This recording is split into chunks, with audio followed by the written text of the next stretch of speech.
so great right now to have some representatives from the NAMI Metropolitan Baltimore Institute here. Thank you guys so much for coming in. I really, really appreciate your time in this conversation. I think it's going to be great. And before we get started, why don't both of you introduce yourselves? Sure. I am Carrie Graves. I am the Executive Director at NAMI Metro Baltimore. And my name is Lori Gorby. I am the Development Manager at NAMI Metro Baltimore. Awesome. And of course, any of our WYPR fans here know I'm Gabe Ortis, one of the hosts here, and a recent contestant on Survivor 47. And that's going to be one of the big topics that we talk about today. But before we get into that, NAMI Metropolitan Baltimore is here to serve 1 in 5 people in Baltimore living with a mental health condition and their families. They provide free services to uplift voices of lived experience, to provide connection and all kinds of hope. So if you guys want to expand on any of the stuff that you do outside of that little intro, I'd love to hear it. Sure. I'd love to share a little bit more. And thank you again, Gabe, for having us on. We appreciate this opportunity. As you mentioned, we are here to uplift voices of lived experience. So we have nearly 200 volunteers in Baltimore City and Baltimore County.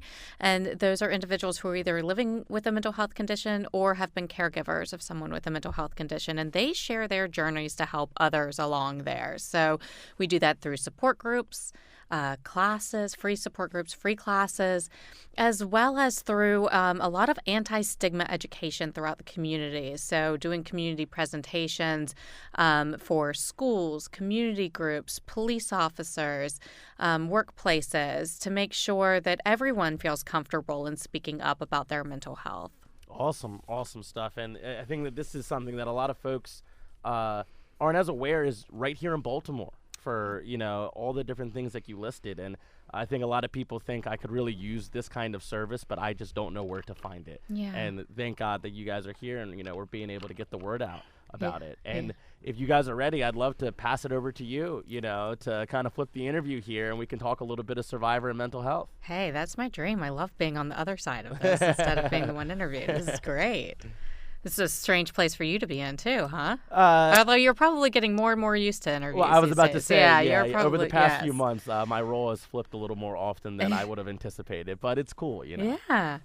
Okay, well, I will take it and then kick it over to Lori for some more Survivor questions in just a minute. But, Gabe, why don't we start out just telling us a little bit more about your connection to Baltimore, why you felt it was so important on the show to represent Baltimore every step of the way along your journey. Yeah, absolutely. I really wanted to go out there and be a positive representative for the city. And I feel like this is a place that gets a bad rap on a national and a global scale whenever it comes to those kinds of discussions, because a lot of people don't see a reason to come to Baltimore and experience it. They just see the wire, they see the national headlines, and they form all these conclusions about it.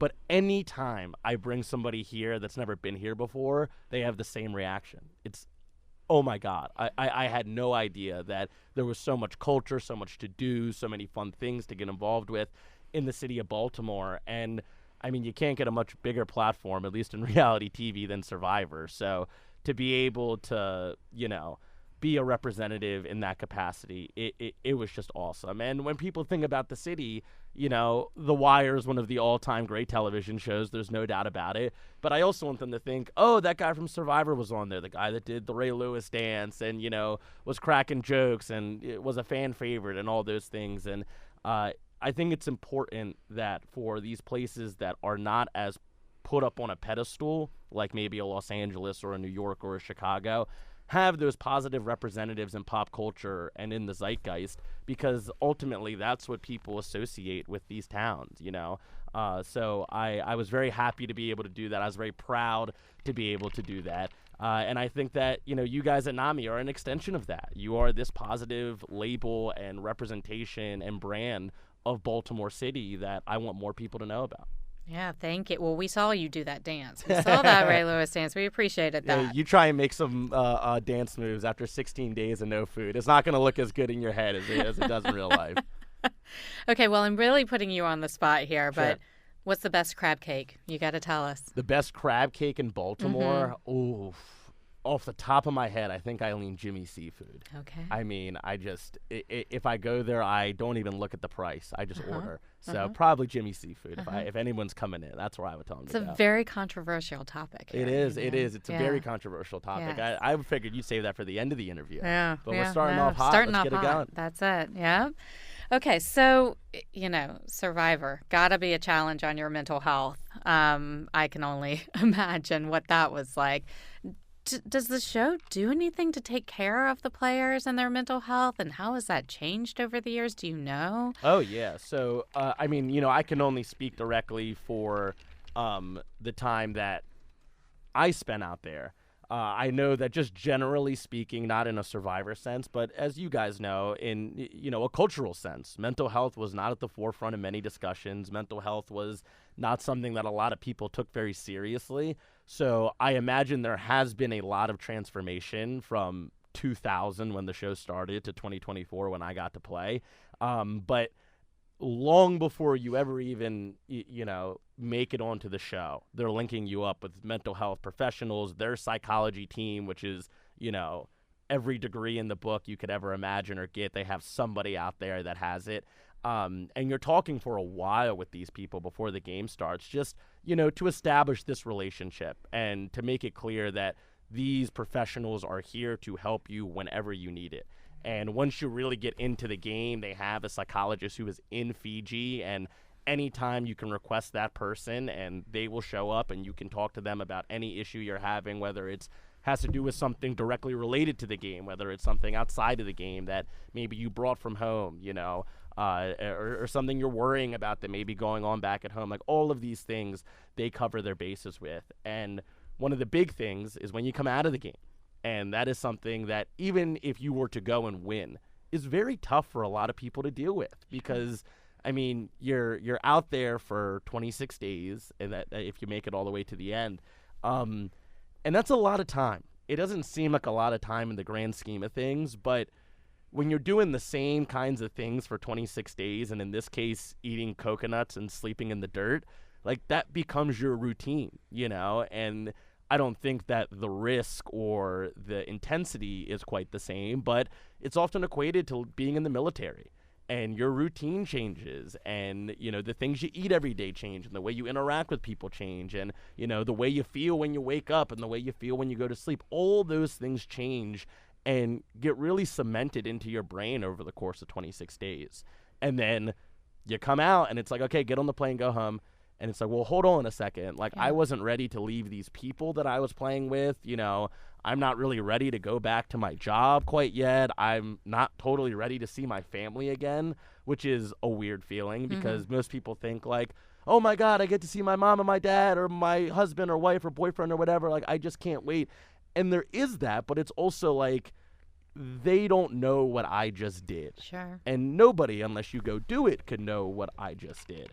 And so it's this very tough feeling of like, do I feel bad because I'm not super excited to see my mom and I know that she's probably going to cry when she sees me because she's so happy and all I want to do is hang out with this group of 18 people that I've become, for lack of a better term, trauma bonded with. Yeah. So it's a lot of very unique and complicated emotions to navigate. And their psychology team is just like so professional. And, I have my 4-month checkup, scheduled for next week coming up soon. And for people who had a more difficult time out there than me, I know that some people have been meeting very regularly with the psychology team. And those people just cannot stop talking about how important that is to them, and how stabilizing it has been for them in what is a very tough transition for everybody coming out of this game. So in terms of the resources and the outreach that the show and CBS and Survivor and production give you, it is above and beyond anything that I think folks who are not in that world would expect. Man, I wish that everyone had that kind of access. Yeah, you're telling me. Right? If only we could make that true for the rest of the population That's at why all we're here. times. We're That's doing our why we're small here. part. We're doing our part. Well, you mentioned the other contestants on the show seeking support, and some more than others. And since we are a peer-based organization about, speaking our lived experience, did you find that with the other survivors on the show, that the contestants, that you were open in talking about mental health issues while you were going through this challenge with each other? Or was there still some stigma there about talking openly about your mental health? In relation of the other contestants? Yeah, so that was very interesting, and I am very, very, very lucky to have a cast of 17 other people who are some of the most wonderful people that I've ever met. So I can't say every cast is like this, but I can speak to my cast that we have been this very homogenous family, and it's been so much support, so much love between all of us, and it has not always been like that. It is, at the end of the day, a game for $1 million that involves backstabbing and lying and deceit and deception, and there are a lot of folks who have trouble leaving that, understandably so, leaving that in the game. Sure. And again, thankfully, we have not had that issue a whole lot, and we've all very much been there for each other. And I think that as far as these transitions go in the game to out of the game and everything you deal with in the game and bringing it back home, I have been pretty stable for the most part. And I'm lucky that I have been one of the people who gets to be there for folks who, have been dealing with some more deep-seated issues with it. Yeah. What did the game teach you about your own mental health and about mental health needs? That it is much more prevalent than I ever thought. I am somebody who, again, is very privileged to have grown up in a stable household. I have two parents who love each other very much, who love me and my siblings very, very much. And I had a very stable upbringing. And so mental health for me was something I've always known it was real. A lot of people very near and dear to my heart have had very serious mental health struggles that I've gotten a front row seat to. And my mental health, though, was never anything that I've really ever had to worry about. And it is shocking what waking up every morning thinking every human around you could be lying to you can do to bring those issues that you have to the forefront. So, I mean, things like, not just anxiety, which I think is the one that's the easiest to assume you deal with out there, but also like, these ruts of just straight depression. And you think, I'm out here playing Survivor. This is my dream. This is like what every kid who grew up watching the show dreams. I'm on the island.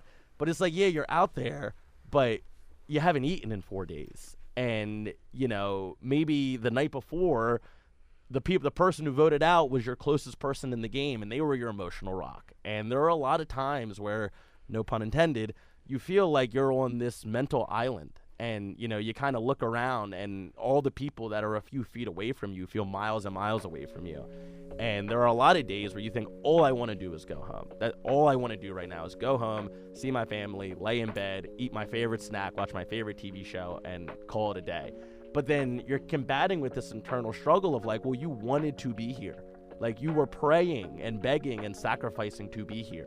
So now that it's getting hard and now that it's getting tough and now that you don't know if you can trust these people and, your physical state is starting to wear, like, now you want to go home. And so you kind of have these voices in your head that are constantly battling with what you want and what you feel like you should be doing. And that was something that I've never really had to deal with before. And it made me realize that I think everybody, regardless of how stable or unstable your upbringing was or your current situation in life is, these feelings and emotions exist in you. And it's just a matter of what brings them out. And some people have a higher threshold of those emotions coming to the forefront than other people do. And I think I got a very, very clear image of where my threshold is, to start feeling that involuntary anxiety, to start feeling that unsuspected ruts of depression. And it was really eye-opening. And at first, it was very scary because I was like, this doesn't feel like me, and I don't like the way that this feels. But when I came out of it, and particularly when I got out of the game, I actually had this reassurance of like, well, I know that's there. you know, again, no pun intended, but I can't be blindsided by those emotions again because I've now experienced a lot of them for the first time. And not to say that I've never been anxious or never, you know, felt sad or depressed before, but that magnitude was very new to me. You know, was very, very new to me. Like, my anxiety capped out at, like, I have to give a speech at work today in a meeting, you know. It was not like everybody around me is out to get me and they all, you know, have metaphorical knives out waiting to stab me. And, like, that was something that I never experienced before. And so to know that, you know, me, somebody who I put a lot of value in my mental stability, could hit those levels, it was very eye-opening to me. But it was an experience I think was necessary for me to go through a lot of growth that I'm very proud to say I've gone through today. Yeah. I mean, we talk a lot about how, you know, physical health has such an impact on mental health as well. And so I can only imagine, you know, going through, you know, not eating and the physical strain that you're putting on your body and that just impacting your mental health at the same time. I mean, the head is not separate from the body. And so if you're not... so to that point, I really realized that, like, when bad things happen in life, you know, you have these security blankets that you totally take for granted because there's no reason that they would ever go away. So, for instance, like, something bad really just happened to me, but my stomach is full, you know, or something bad really just happened to me, but I'm in my own house and I'm surrounded by familiar people that I know. And if I walk outside, I could name you every street corner for 10 blocks. Like, and these are things that you would never think about being taken away from you. But when they are, you realize, like, oh, wow, like, those things give me a lot of comfort, you know? So when I was out there, it'd be something like, oh, no, and this did happen once, that I was like, oh, no, I just stubbed my toe really bad, and I was done for the day. Because it was like, I can't deal with this while also dealing with having an empty stomach for days on end, while also dealing with being in as unfamiliar as an environment as you could put a human in the middle of a jungle, and dealing with the fact that I don't know any of these people. It happened like day 5 or 6, I think this happened, and I was like, nobody talk to me for the rest of the day. Like, I'm not doing any interviews. Like, just leave me alone. And it was this first kind of barrier that I had to break through of realizing those security blankets are gone, and you're going to have to navigate that if you want to stay out here and do this thing, you know? And so that was something else that I learned a lot about, to just be grateful for, you know, I'm having a bad day, but my stomach's full. And, like, that at least gives me a layer of comfort. I'm having a bad day, but I get to go back home to my family and my, you know, familiar settings. And I think having gratitude for those things, while it sounds very corny, I guess, it can do a lot for somebody. And it does take that being stripped away from you to realize just how valuable that is. And again, to your point, the connection between the mind and the body. Yeah, absolutely. Good. Okay. Yeah. Well, I'm going to punt it over to Lori. She's got some Survivor questions for you. All right. Hi, Gabe. How are you? I'm doing good. How about yourself? Good. Thank you so much for having us today. I'm super excited to be speaking with you, both as a Survivor fan and from NAMI Metro. Folks at home, I just want to mention that this section might have some spoilers from last week's November 20th episode of Survivor. So if you haven't seen it, go watch it and come back to NAMIBaltimore.org. You can check it out. All right, you ready for some Survivor Flash questions? Awesome. First and foremost, Gabe.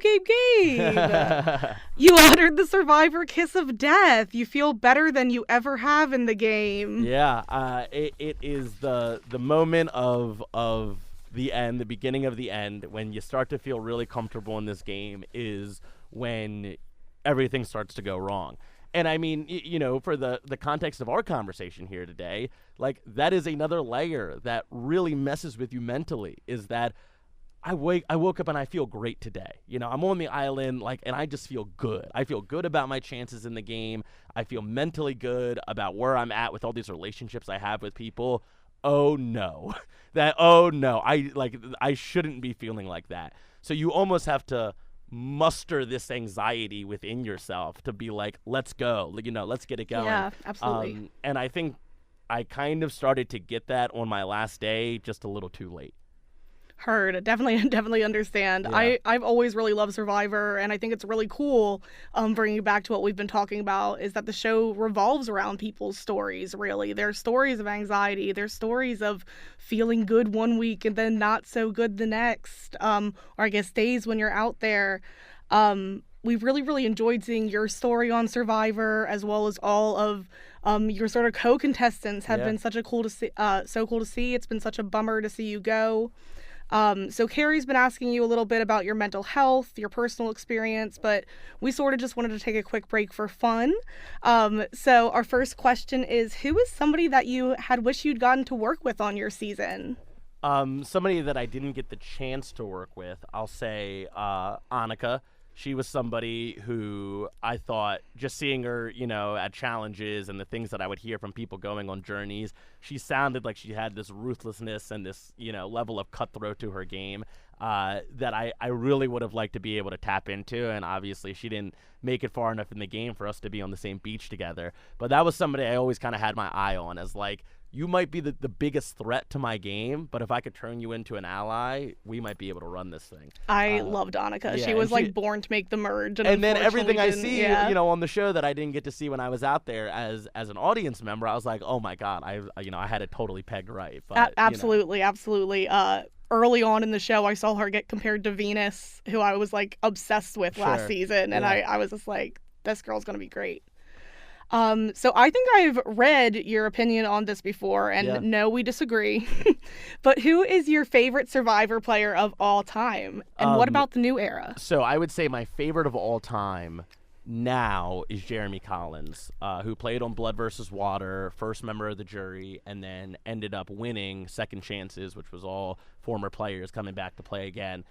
As a kid, I was a big Russell Hantz fan, which is a take that has not aged particularly well. But, when I was 10, 11, 12, watching him every week, it was electric. It was electrifying TV. He was great. I think he really gave the show, a bit of life back when they were starting to sputter a little bit.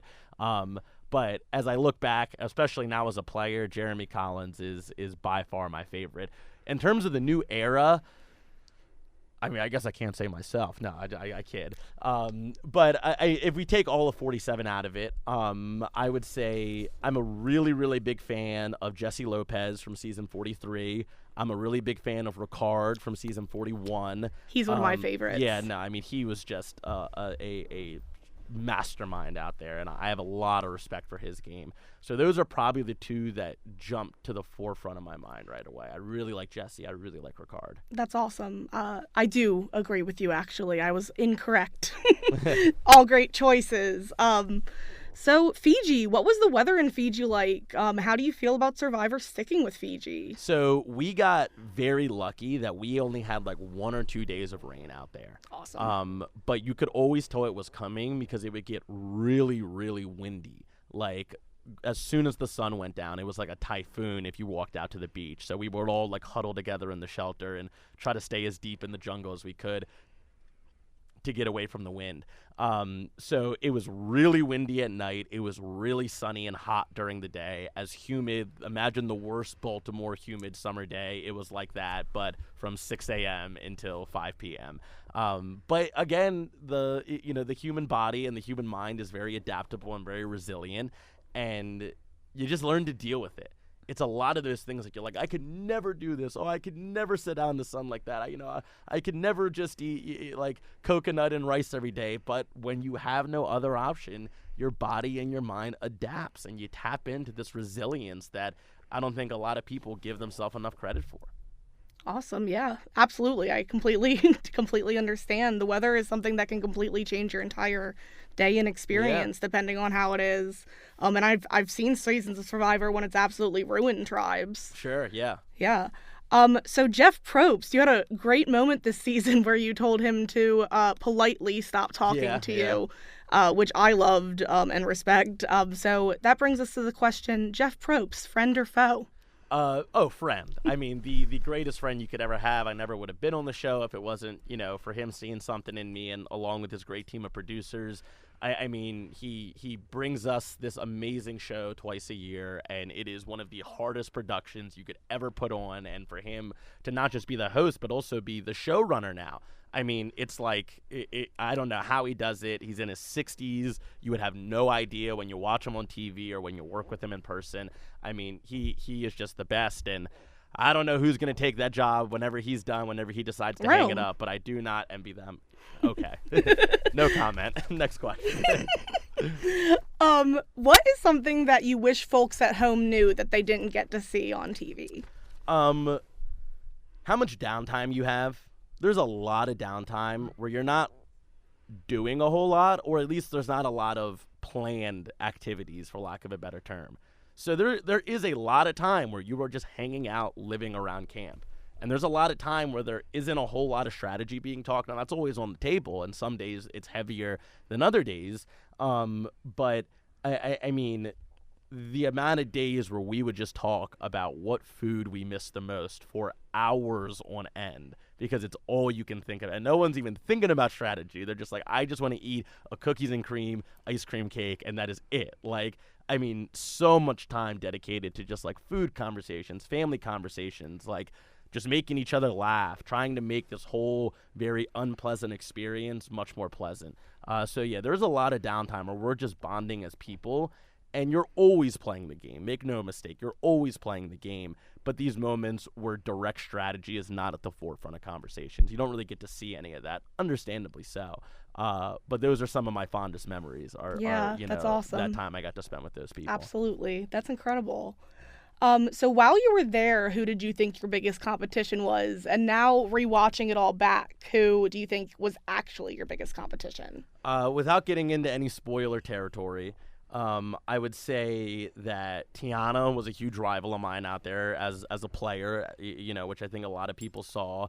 And it was very, very tough and nerve-wracking thinking, is she going to get me out before I can get her? So Tiana was one of my huge rivals out there. And then after that, I mean, you saw in the episode where I went out, Genevieve. That was who I was going for instead of me. And, she ended up persevering over me. So I give her tons of credit and tons of kudos for that. She is an unbelievable player. And I think a lot of people would share that answer with me. I personally would also probably share that answer with you. She has been such an incredible force. I would say the last couple of episodes, but probably since pre-merge, she's been like an incredible threat. So it's been really cool watching her the last couple of weeks. So I know you're a big fan of sort of your cast and who you've been with, but if you could be on one Survivor season other than your own, which one would it be and why? Second Chances is the one that leaps to my head first. Cambodia, I mean, just so many great players, and it was like an all-strategy season, which is what I kind of see in our season in 47, that it's just so many big players, so much strategy, not a whole lot of, like, personal drama. We had a little bit of it, and it was juicy and fun to watch, but, like, people are going to remember season 47, in my opinion, for just all the big strategic minds that were in that game, and that was the ethos of Second Chances. So maybe not the one I would want to be on the most, but the one I'd feel the most home at would be Second Chances. Awesome. Cambodia. Love that. Yeah. I love Second Chance. That's the one with Tyson, right? Yeah. Love that season. Awesome. So the upcoming and highly anticipated season 50 of Survivor is the first in a very long time that is bringing back players. What theme would you like to see? I think it would be cool if they did like and maybe don't call it this, think of a better name, but like a big threat season, and just have like every single player in the game be a player who was a big threat in the season they played in and was taken out specifically because of that. Because so often now, particularly in the new era, it's like all of these very unassuming players who kind of just manage to stay liked socially and float by, find themselves at Final Tribal Council, and then they pull out a win. And, that's their game, and that's how they play it, and I respect that, and it's a totally valid winning game. But it would be cool in a season where there's nowhere to hide, where everybody is this huge threat, and they're all forced to work together while simultaneously getting each other out. So if you could come up with a cast of 18 people who, as soon as they hit the beach, everybody's thinking, we got to get this person out about everybody else. They've never done that before, and I think they now have the pool of players to do it with. it would be awesome. It would be so that cool. would be awesome, and you sort of have to do that in the new era. Like, Heroes versus Villains is one of arguably the best season of Survivor of all time, a lot of people say. And you can't really do that in the new era because the concept of sort of being a villain is popular. Yeah, right. Yeah. You can get voted because you were a villain, because you blindsided so many people. I can speak to that. Yes, yeah. absolutely. So yeah, I think that would be a great sort of alternate to the heroes versus villains thing, except sort of just an all villains situation going on. That's incredible. You had a very ominous "I'll be back" during your exit. Do you stand by that? Oh, absolutely. Awesome. Yeah, my bag is packed. I am ready to go if they give me the call. No question about it. Fantastic, iconic, we love it. And Gabe, I have one last question for you. Yeah. You insisted that you weren't on Survivor to make friends. Did you, in fact, make friends? I'll say this. I keep in touch with a lot of people on the cast, and I'll have more to say about that once the season ends. Perfect. I love to hear that. Well, that is all I have for you today, so I will turn you back to Carrie. Sure. I so appreciate you taking the time to talk about mental health in Baltimore and for humoring this very long-time Survivor fan. This was awesome. Thank you so much. It's talking to folks like you, Lori, that make this an experience bigger than myself. So thank you so much for throwing this together, and I really, really appreciate you coming out. We have to get you to a watch party one of these weeks. Absolutely. Awesome. That was fun, and we love. Lori comes in and spills the tea on all the episodes in the office, gotcha. so it's fun to follow along her Sure, this through journey. her eyes, And through her eyes as well, and the excitement and love for this. So, I mean, Gabe, as we wrap things up, like you obviously have been through quite a life-changing experience, and it's all we all know that any life-changing experiences can put a strain on your mental health. What are some tips that you have coming out of this in terms of just maintaining your mental health after going through such a big change in your life? And what works for me may not work for other people. Everybody has their own defense mechanisms and ways that they deal with difficult times. But what I took out of this is just excessive gratitude, to the point where it feels like it's a little too much, but just like, I am so happy that I do have the things that I have, and again, I'm very privileged that list is, in my opinion, quite long, but just this excessive gratitude of like, this is going wrong for me right now, but this is going right, and I'm so happy that this is going right, and having that stability will allow me to get through what's going wrong, if that makes sense. So just like this excessive gratitude of just like, I'm going to spend so much more mental energy on the things that I do have than the things that I don't have. And that has done wonders for me coming out of this experience. Yeah, absolutely. What is the one thing that you wish everyone knew now that you've gone through therapy and been doing all of this work? What's something that you wish that the community just knew about mental health? That, to harken back what I said at the beginning of this conversation, that everybody has these negative emotions and struggles within them. Even if you don't have it, or even if you don't think you have it, even if you've never dealt with it before, I promise you it's in there. And if you are a regular, everyday human, something is going to happen along the line that will bring those emotions to the forefront. And the best thing that I think anybody can do in any viable capacity is to seek out that support, even if you don't need it right now, so that when that day comes, when you do, you're not starting from square one. And it's just like anything, if you were going to run a marathon, like, you would be preparing and training and getting ready for it so that when the marathon comes, you're not starting from square one and you haven't ran in, however many months, or whatever it may be, right? And the only difference is that you don't know when you're going to wake up one day and, when you step out your door, there's going to be a starting line for a marathon you have to run. And if that was the case, everybody would be running every single day of their lives trying to stay in great shape so that when that day comes, when they step out and there's a starting line outside their front door, they're just ready to go.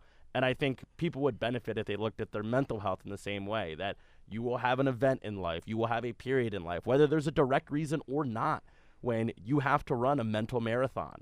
And you don't want to be getting off the couch, eating ice cream for 6 months, 3 meals a day when your marathon is in front of you. So I would just say, for the folks who feel like it's something they do need and they would benefit from and are going through a hard time, obviously seek out that help, and whatever means you have, go after that. And for the folks who don't, which is what I think pre-Survivor, I would fall more into that camp, be prepared for when that moment comes and know where your resources are, establish those connections, establish those relationships, both personally and professionally, so that you have a bit of a fortress behind you when it's time to go through some kind of mental battle. Yeah, love that marathon analogy. That's excellent. Yeah. Well, thank you, Gabe, for being a mental health advocate and champion. We really appreciate you speaking up and having this important conversation with us. Sure. And before we get out of here, you guys, NAMI Metro Baltimore, are one of those resources. Yes. So, if anybody wants to reach out to you guys, whether it's for the awesome events you do, whether it's just looking to collaborate, whether it's seeking out resources for their own personal needs, what's the best way they can do that? Yeah, absolutely. So we can be reached online at namibaltimore.org. We also operate a helpline. So if anyone's looking for resources, whether those are NAMI resources or just community resources, we can be reached on our helpline at 410-435-2600. As you mentioned, we have lots of events coming up. We've got a walk program that will be happening in October, a fundraiser called Louder that happens in the spring, and then we always need volunteers. So Awesome. We need more people uplifting their voices, speaking out in the community. So anyone who is interested in sharing their journey to help others should reach out to us to become a volunteer as well. Awesome stuff. Well, from here in the studios at WIPR in Baltimore, I'm Gabe Ortis, and we had our awesome representatives, Lori and Carrie from NAMI Metropolitan Baltimore. Thank you so much for coming in, guys. Seriously, this was awesome. Hope to do something like it Thank you so again. much for having us. Awesome stuff.